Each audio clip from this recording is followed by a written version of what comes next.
You've eaten thousands of French fries in your life, but many accounts say fries didn't first appear in France. One popular story mentions a frozen river and resourceful villagers. So, let's go back to the 1600s in the Meuse Valley. That's in present-day Belgium. The villagers here had a tradition. They'd catch small fish from the river, fry them up, and that was dinner. Simple, delicious, life was good. Then one winter, the river completely froze over.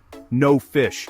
These people are looking at a long, hungry winter. But someone, and history didn't bother to write down their name, had an idea.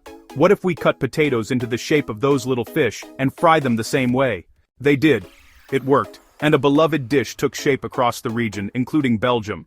So, how did the name become associated with France? Here's where it gets interesting. Fast forward to World War I. American soldiers are stationed in Belgium. They're eating these incredible fried potatoes everywhere. Many locals and signs use French, and soldiers often heard French spoken. They returned home praising the fries, and the nickname French likely stuck. Belgium continues to celebrate its fry tradition.